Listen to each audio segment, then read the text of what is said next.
Hello everyone, welcome to all India students community. मैं all India students community में आप सभी का स्वागत करता हूं।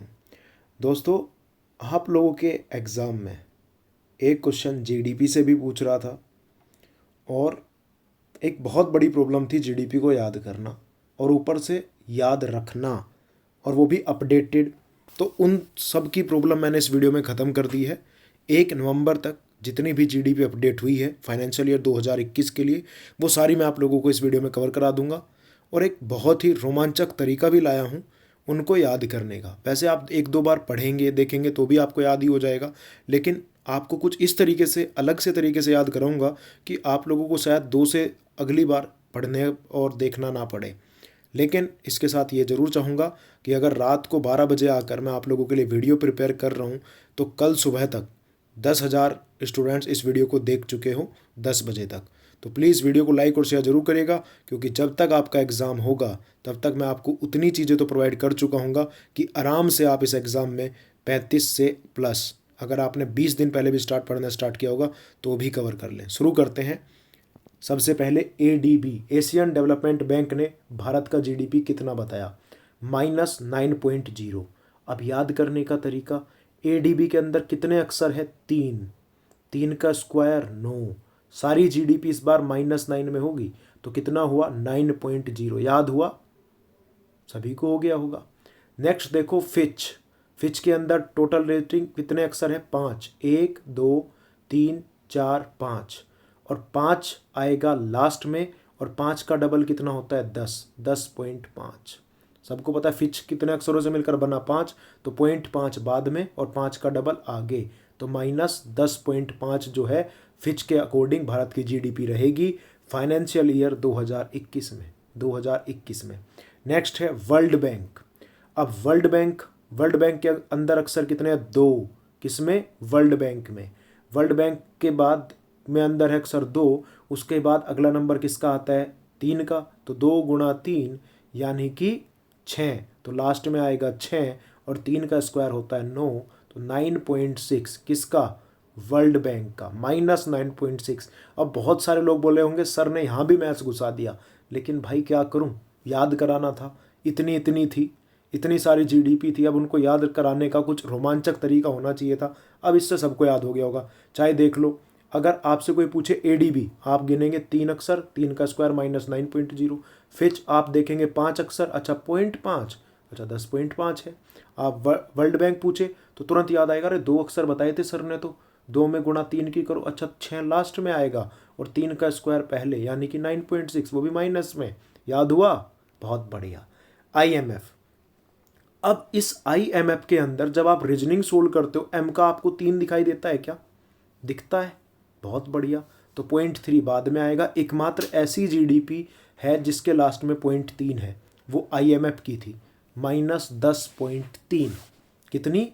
-10.3 जो है आईएमएफ ने फाइनेंशियल ईयर 2021 के लिए भारत का जीडीपी बताया है। आरबीआई का जो है वो 9.5 है, ये रट्टा मार लेना, -9.5। 1 2 तुम पढ़ लेना, ठीक है, -9.5। अब इंडिया रेटिंग की कितनी रही? अब इसके अंदर वर्ड गिनो, 1 2 3 4 5 6 7 8 9 10 11। टोटल वर्ड कितने इंडिया रेटिंग के अंदर? 11। 11.8, समझ गए? तो -11.8। क्रिसिल ने कितना दिया है? -9.0। क्रिसिल के अकॉर्डिंग रहा है -9.0। मूडीज के अकॉर्डिंग देखो, मूडीज के लास्ट में है एस, ठीक है, तो एस और 5 एक जैसे होते हैं क्या? तो -11.5 किसका? मूडीज का। तो मूडीज का क्या रहा? -11.5। बहुत बढ़िया, याद हो रहा है, वेरी गुड। एसबीआई के लास्ट में, एसबीआई में फिर टोटल 3 वर्ड है, स्क्वायर मतलब कहीं ना कहीं 9 होगा ही, -10.9 किसका? एसबीआई का। एस एंड पी फिर से 3 अक्षर, 3 का स्क्वायर 9, -9.0। चीज़ें याद हो रही हैं? एस एंड पी का फुल फॉर्म क्या होता है? Standard and Poor's. थोड़ा सा आप याद भी कर लेना। गोल्डमैन सैक एक ऐसा वर्ड है गोल्डमैन के अंदर जिसके अंदर 7 वर्ड है, और इसका डबल करोगे तो -14.8, और 4 का डबल करोगे तो 8 बनता है, और 7 का डबल करते हो तो 14 बनता है, तो 14.8 माइनस का 14.8। फिच सॉल्यूशन की रही -8.6, कितनी रही? -8.6 रही फिच सॉल्यूशन की। एक बार फिर से रिवाइज कर लेते हैं। ADB 3 का square -9.0, Fitch 5 10.5, WB 9.6, IMF M है तो लास्ट में 3 होगा -10.3, RBI -9.5, इंडिया रेटिंग 11 अक्षर है तो -11.8, क्रिसिल कहीं -9.0, मूडीज़ लास्ट में S है तो -11.5, आखिरी में 5 होगा। SBI फिर से 3 है तो मतलब 9 कहीं ना कहीं होगा तो -10.9, S&P -9.0, वहीं पर गोल्डमैन सैक्स 7 का डबल 14 और सैक का डबल 8 तो 14.8, फिच सॉल्यूशन -8.6। आगे बढ़ते हैं, that is care ratings. Care ratings ने अपने दिया -8 से -8.2 तक। NCAER ने दिया है -12.6।